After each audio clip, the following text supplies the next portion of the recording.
Kung ikaw ay nanliligaw sa babae at ikaw ay hindi niya gusto, sasabihin na niya sa iyo, ipapagtapat na niya. Hindi ka na niyan paaasahin. Pero itong isang ito, iba ito. Dahil sa pansariling adhikain ito. Iba ito. Sinong tinutukoy ko? Ito. Ayan ho, si Senator Erwin Tulfo. Sinusulong po niya yung sinasabi niyang OFW pension.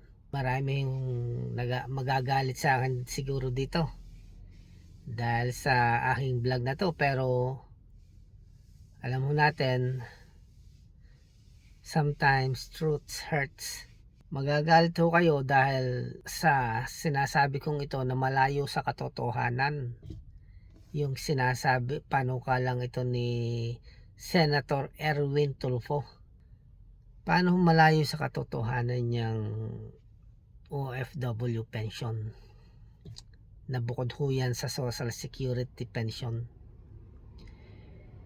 Saang lupalop po hugutin ang budget niyan? Hindi niya nga ho alam kung saang lupalop niya kukuhanin ang magiging budget. Pension ho yan. Sinasabi niya, hindi ho yan one time na pagbibigay. Lifetime po yan. Pag na-reach nyo yung 60 years old, may pension kayo. Napakasarap pong pakinggan yan. Alam nyo, yung kapatid niya na si Senator Raffy Tulfo, kaya ho ayaw ko talaga ng political dynasty. Dahil ang Pilipinas nalugmok sa mga political dynasty. Kaya ho ayaw ko yan. Si Senator Raffy Tulfo, sinuportahan po yan ng mga OFW. Dahil sa marami pong natulungan yung programa niya. Hindi lang po OFW yung natulungan niya. Yung mga pangkaraniwang tao diyan sa atin sa Pilipinas, natulungan ng mga programa niya. Kaya nga ho, sinasabi ko dati, ilang Raffy Tulfo ba ang kailangan ng Pilipinas para mabago ang sistema? Ang tinutukoy ko po dito, yung programa niya na nakakatulong talaga sa mga mamamayan, sa mga OFW. Ngayon po, yun po ang nagdala kay Senator Raffy Tulfo. Kaya siya nanalo. Ito pong kapatid niya ngayon na senador, yun din po ang ginagamit niya.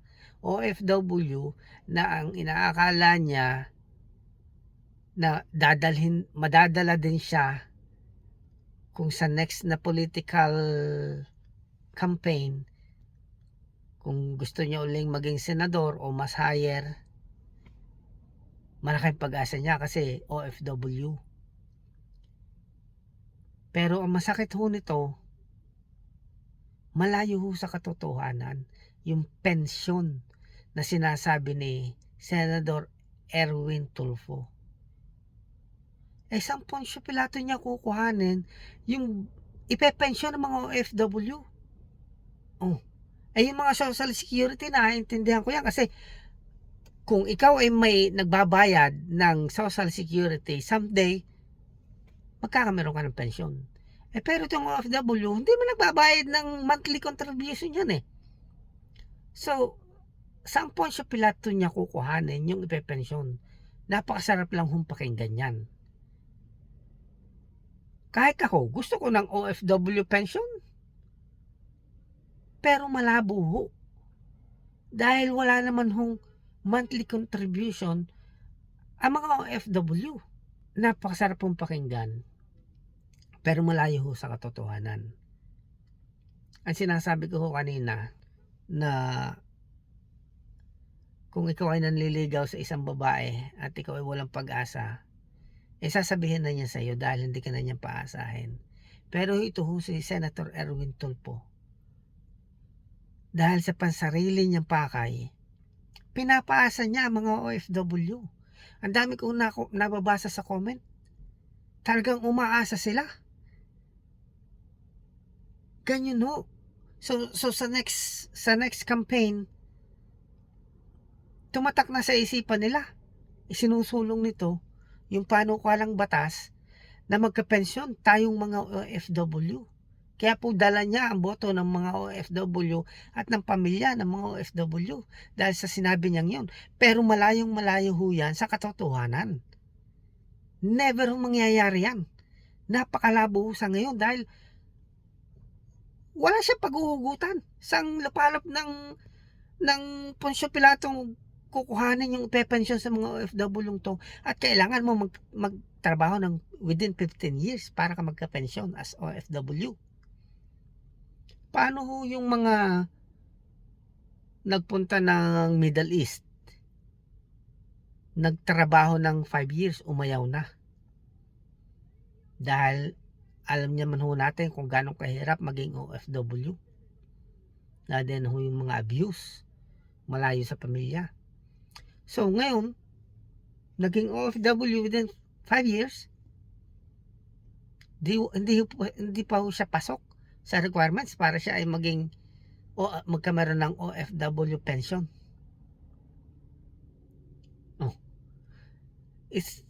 Sinasabi po ni Senator Erwin Tulfo isang pangarap na malayo sa katotohanan, pero huwag ho tayong magpaasa ng mga tao. Maling pag-asa ho ang sinasabi ni Senator Erwin Tulfo. Maling-mali ang pag-asang yan. Dahil napakalayo sa katotohanan. Gaya nga ho na sinasabi ko, ang politiko ang nagpapatibay sa gobyerno. Kung ang politiko ho ay mahina din ho ang gobyerno. Kawawa ho ang Pilipinas at kawawa ho ang Pilipino. Ito po ho ang isang patunay na kahinaan ng isang politiko. Hindi po batas ang pinag-uusapan. Wala ho tayong pakialam sa batas na yan. Sometimes, you have to bend the law to be able to please the people. Yan ho ang sinasabi ko na weak politician. You are a politician, but you are saying that sometimes you have to bend the law. Hindi ko po alam kung ano po to si Senator Erwin Tulfo before as a journalist. If you are a good journalist, it doesn't mean that you are a good politician. So ito po yung sinasabi ko sa inyo. Weak politician. Lagi ko po sinasabi ito. Sana po tumatak sa isipan nyo. At para sa susunod na halalan, wag na po tayong magboto ng mga ganito. Weak politician. Kasi ho, buong Pilipinas ho ang nakasalalay dito. Weak politicians makes our government weaker. At nagsasuffer po ang bansa natin at nagsasuffer ang mga Pilipino. Tandaan po natin to.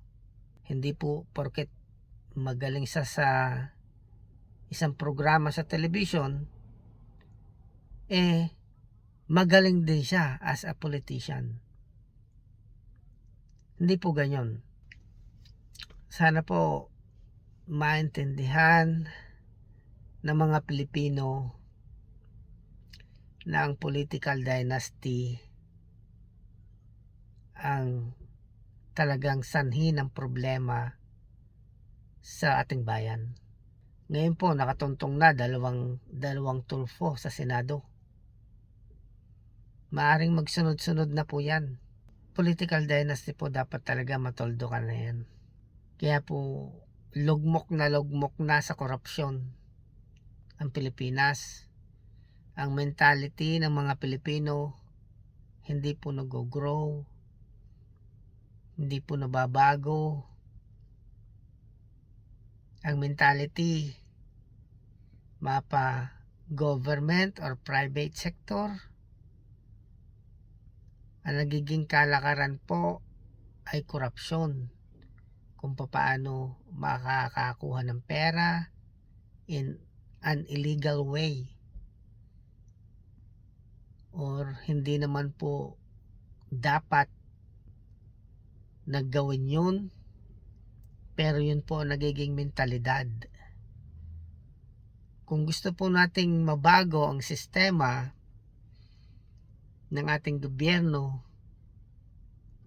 mag-grow, pati ang mentality ng mga Pilipino, alsin po natin ang political dynasty. Subukan po natin to. Never pa po nangyari sa Pilipinas yan. Subukan po natin. Mararamdaman po natin na nag-grow ang Pilipinas at nababago ang mentalidad ng mga Pilipino. Salamat po.